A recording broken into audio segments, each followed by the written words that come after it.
Hello friends, कैसे हो आप। माय नेम इज़ हर्ष गुप्ता और हम लोग यहाँ पे देख रहे हैं यूपीएससी के साइंस एंड टेक के पीवाईक्यूज़ के क्वेश्चंस। अभी तक हमने 2013, 14, 15 एंड 16 के हमने 4 साल के हमने साइंस एंड टेक के क्वेश्चन को किया है एनालिसिस। आज का हमारा जो टॉपिक है वो होगा ऑन 2017 क्वेश्चंस। सो चलिए without wasting a single time now let's begin with the first question. तो पहला क्वेश्चन जो है यहाँ पे वो आप देखने जाओ, इट्स रिगार्डिंग कि in the context of solving pollution problems what is are the advantages of bioremediation technique. अब अगर सबसे पहले आप बायो रेमिडिएशन टेक्निक देखने जाओ तो what do you mean bye bio remediation, उसका मतलब यहाँ पे सिंपल है। देखो, बायो मीन्स कहना इसे कि it's regarding organic matter. Clear. So bioremediation का मतलब ये होगा to break down pollutants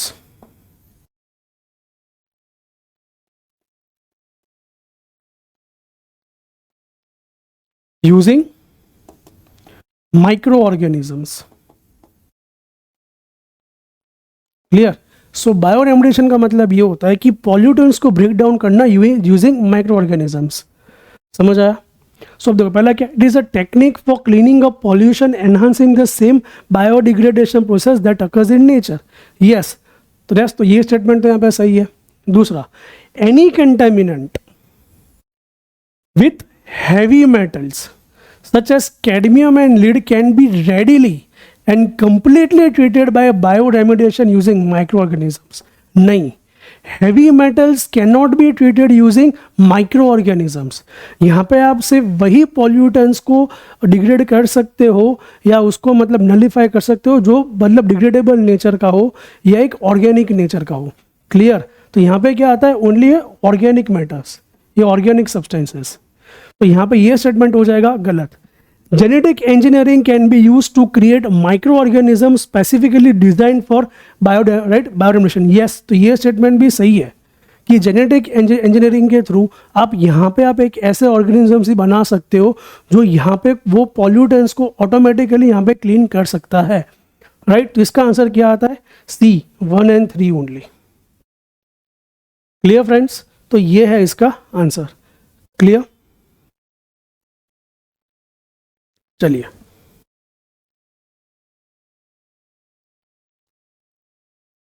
consider the following statements. In tropical regions, Zika virus disease is transmitted by the same mosquito that transmits dengue. दूसरा, sexual transmission of Zika virus disease is possible. So अगर मैं Zika virus के बारे में बात करूं, सबसे पहली चीज यहां पे ये आती है कि it's a tropical disease. Okay. दूसरा यहां पे ये आएगा, ये होगा थ्रू मॉस्क्यूटो बाइट। ओके। और ये मॉस्क्यूटो वही है जो रिस्पॉन्सिबल है for chikungunya and dengue. Okay. तो जो मॉस्क्यूटो के बाइट की वजह से हमको चिकनगुनिया डेंगू होता है, उसकी वजह से ही हमको जीका वायरस भी हो सकता है। क्लियर। यहाँ पे फिर इसका फोर्थ इंफॉर्मेशन ये है, इसको जीका क्यों कहते हैं, क्योंकि ये इसका सबसे पहला केस 1947 के अंदर इन जीका फॉरेस्ट रिपोर्ट हुआ था।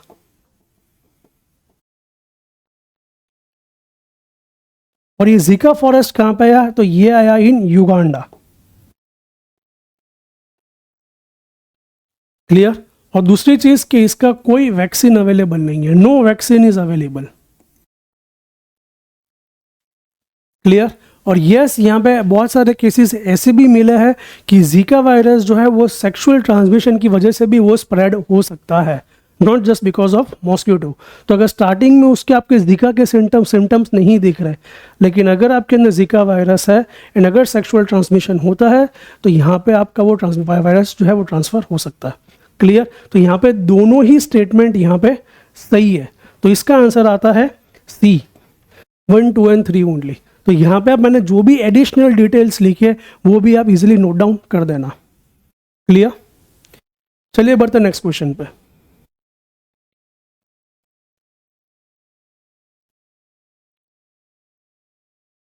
With reference to National Intellectual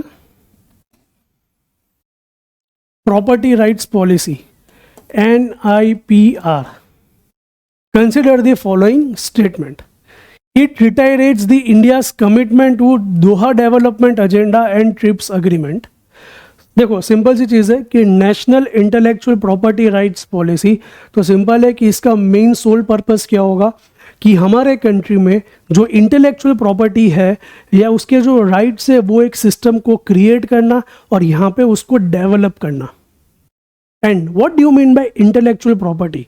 उसका मतलब ये होता है कि अगर मैं कोई चीज़ यहाँ पे इन्वेंट करता हूँ या अगर उसको मैं यहाँ पे डिस्कवर करता हूँ तो वो जो पर्टिकुलर चीज़ होगी वो मेरे नाम पे होगी रजिस्टर्ड, जिसको हम कहते हैं पेटेंट, राइट. तो मेरा ये जो पेटेंट है that becomes my intellectual property.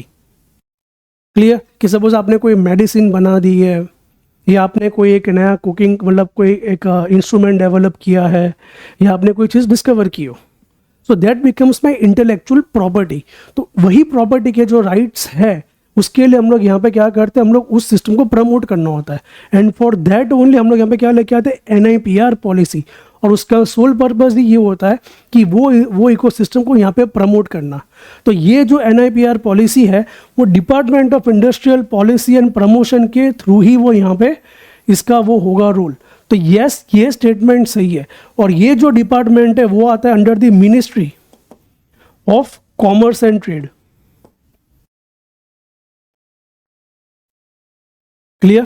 तो ये आएगा under the ministry of commerce and trade. And yes, यहाँ पे हमने दोहा अग्रीमेंट जो है एंड ट्रिप्स, ओके, उसके लिए ही हमने इसको प्रमोट करने के लिए इंस्टॉल किया था. तो यहाँ पे दोनों ही स्टेटमेंट सही है. तो आंसर आता है both 1 and 2. Clear? So what do you mean bye trips? It is, उसका फुल फॉर्म ये आता है trade related prospects, trade related aspects of intellectual property rights. Clear? और ये जो है वो it is a legal agreement of all WTO members जो एस्टेब्लिश हुआ था इन 1995.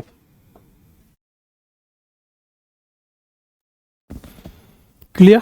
तो इसका आंसर क्या आएगा? सी, बोथ 1 and 2. ओके, चलिए बढ़ते हैं नेक्स्ट क्वेश्चन पे.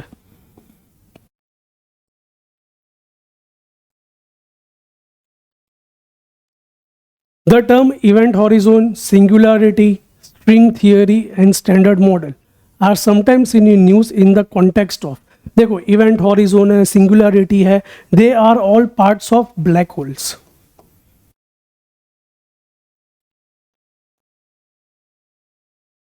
ओके, एंड हम लोग यहाँ पे ब्लैक होल को स्टडी करते हैं क्यों? To understand the origin of the universe. Clear? यहाँ पे क्या लिखा है? Observation and understanding of the universe. तो यस, यहाँ पे आंसर आपका आता है ए. क्योंकि आप देखने जाओ, राइट, तो स्पेस के अंदर, right, we have a binary star system. Binary star system का मतलब क्या होता है? Star forming reason. ओके, हम सब ने कहना कि NCERT में ये पढ़ा होगा रिगार्डिंग बिग बैंग थियरी, जहाँ पे हम लोग बात करते हैं ओरिजिन ऑफ द यूनिवर्स, जहाँ पे हम ये कहते हैं कि एक बड़ा सा स्टार फटा था एंड जिसके आउटकम में, ओके, हमारी आज की जो प्रेजेंट डे गैलेक्सीज है या जो सोलर सिस्टम है वो सब यहाँ पे फॉर्म हुए. तो हमको यहाँ पे वही स्टडी करना है कि स्टार्स कैसे बनता है, ब्लैक होल कैसे बनता है, क्लियर, उसके प्रॉपर्टीज़ क्या है, what is the origin of the universe, उन सबको. क्लियर? तो इसका आंसर क्या आता है? ए. ओके, चलो next. With reference to agriculture in India, how can the technique of genome sequencing often seen in news can be used in the immediate future. तो यहाँ पे आप देखने जाओ, सबसे पहले what do you mean by genome sequencing?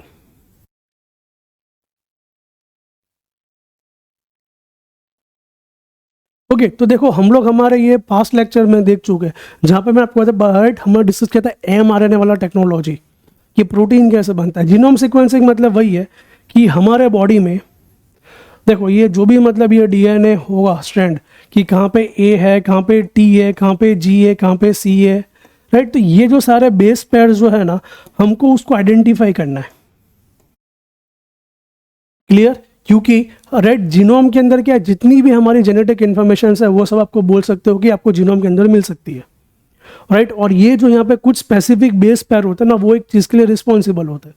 कि suppose some base pair is responsible for heart, some is responsible for skin, some is responsible for eye, कुछ रिस्पॉन्सिबल है फॉर आई कलर। तो हम लोग यहाँ पे क्या करते हैं, हम लोग जीनोम सीक्वेंसिंग करते हैं कि कहाँ पे कौन सा बेस पेयर है, and based on that base pair कि कौन सा बेस पेयर किस चीज़ के लिए रिस्पॉन्सिबल है। ओके, एंड बाद में एक बार ये सीक्वेंसिंग हो गया, उसके बाद based on my right, depending upon my requirement, मैं यहाँ पे करूँगा जनरेट जीनोम एडिटिंग, कि मेरे को यहाँ पे क्या कट करके कुछ नया सेक्शन ऐड करना है या कोई सेक्शन यहाँ पे निकालना है। क्लियर? सो ये एक डेवलपिंग टेक्नोलॉजी के अंदर आता है। क्लियर? तो पहला क्या लिखा है, genome sequencing can be use to identify genetic markers for disease resistance and drought tolerance in various crop plants. Yes, कि कौन सा बेस पेयर किस डिजीज के लिए रिस्पॉन्सिबल है एंड कौन सा एक ड्रॉट टॉलरेंस प्लांट के लिए है। Clear? With this technique helps in reducing the time require to develop new varieties of crop plants. Yes, जिसको हम कहते हैं जीएम क्रॉप। जीएम क्रॉप का फुल फॉर्म क्या है, genetically modified crop. For example BT cotton, वो BT cotton है क्या, what do you mean by BT, उसका फुल फॉर्म ये होगा बेसिलियस थुरिंजेनेसिस कॉटन, कि वो एक पेस्ट रेजिस्टेंट क्रॉप है। जनरली नेचुरली हमको जो कॉटन क्रॉप जो हमको राइट मार्केट में देखने को मिलेगा या फील्ड पे देखने को मिलता है, that is not paste resistance.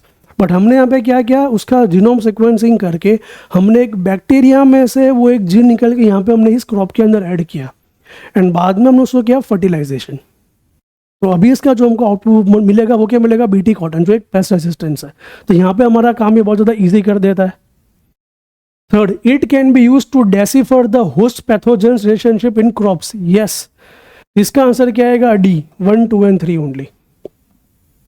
Simple question था, बट यस अगर आर्ट्स वाले हो या मैथ्स या कॉमर्स और इंग्लिश साइड टफ हो सकता है, बट यहाँ पर डरने की ज़रूरत नहीं है। यहाँ पे आपको सिर्फ कंसेप्ट क्या ये समझ आना चाहिए कि जीनोम सीक्वेंसिंग होता क्या है। क्लियर? चलिए बढ़ते हैं नेक्स्ट क्वेश्चन पे।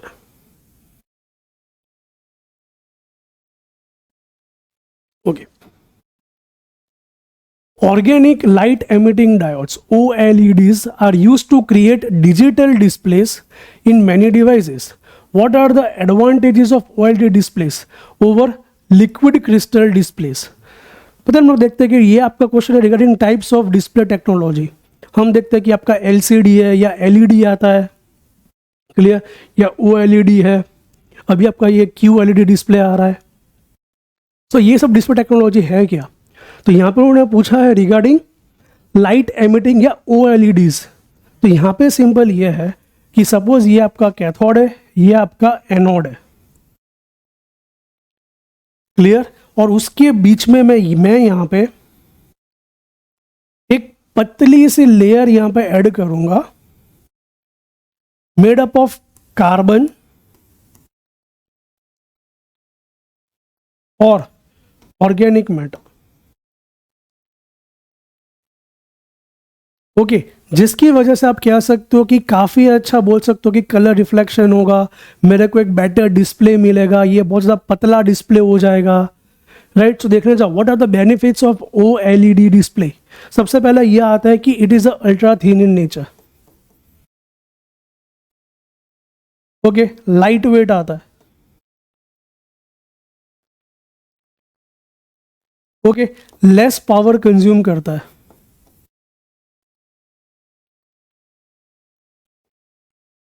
ओके, फिर आपको यहाँ पे मिलेगा वाइड व्यू एंगल्स।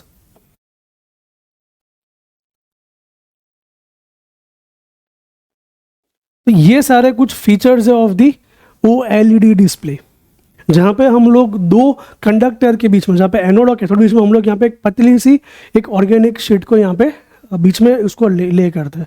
इसका एक लिमिटेशन आप ये कह सकते हो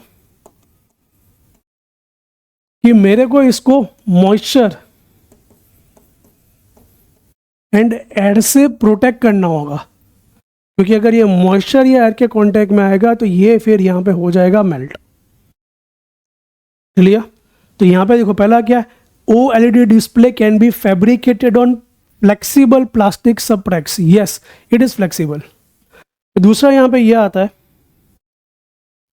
कि roll-up displays embedded in clothing can be made using OLEDs. Yes, and transparent. Displays are possible using OIDC। Yes, यहाँ पे आंसर क्या आएगा, तीन स्टेटमेंट सही है तो आंसर आएगा सी, 1, 2 एंड 3। क्लियर?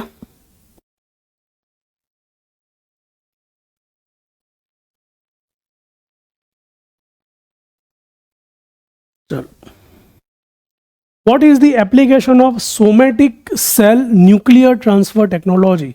तो सबसे पहले अगर मैं सोमेटिक सेल के बारे में बात करूं, so what do you mean by somatic cell? तो सोमेटिक सेल का मतलब ये होता है cell in a organism body.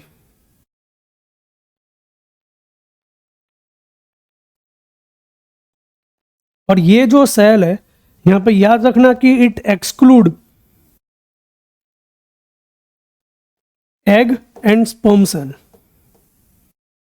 Right? तो वहां पे ये एग और स्पर्म सेल को एक्सक्लूड करेगा, बाकी उसको हम क्या कहेंगे, सोमेटिक सेल। और ये जो सोमेटिक सेल है, it is diploid in nature, मतलब it has 2 sets of chromosomes, that is X and Y। Okay, और यहाँ पे मतलब देख लो, it is used to make body tissues like skins है, हेयर्स है, बोन सेल है, स्किन सेल है, नर्व सेल है, ये सारे सोमेटिक सेल के यहाँ पे एग्जाम्पल है। क्लियर? और यहाँ पे क्या बोल रहा है, somatic cell nuclear transfer technology. ये जो है वो यहाँ पे किस चीज़ के लिए यूज होगा?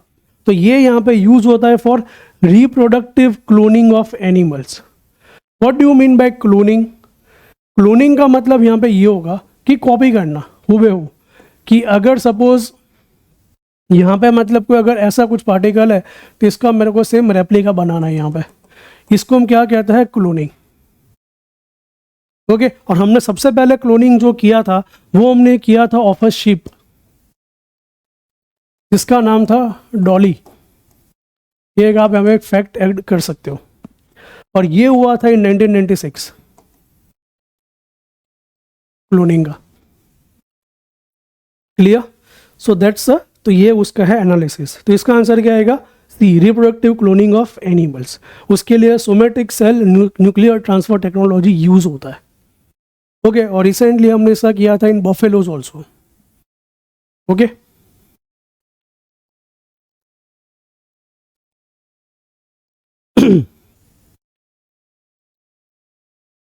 it is in India, it is legally mandatory for which of the following to report the cyber security incidents? कि अगर इंडिया में कोई साइबर सिक्योरिटी रिगार्डिंग कोई इंसिडेंट होता है उसके लिए किस किस को रिपोर्ट करना है? तो इसका आंसर आएगा, बहुत सिंपल है, ऑल। कि service provider, data centres and body corporate, की जिसके साथ भी कोई इंसिडेंट सबको यहाँ पे रिपोर्ट करना है, एंड वो आपके लिए लीगली मैंडेटरी हो जाता है। ओके, तो ये बहुत सिंपल आंसर है। चलो, और एक चीज यहाँ पे याद रखना, इंडिया के अंदर सर्ट इन करके एक बॉडी है जिसको हम कहते हैं computer emergency response team India. Okay, जो कहीं ना कहीं साइबर सिक्योरिटी के लिए रिस्पॉन्सिबल है in India. So this is the agency which look over the cyber security in India. तो यहाँ पे आपके एक वैल्यू एडिशन हो जाएगा।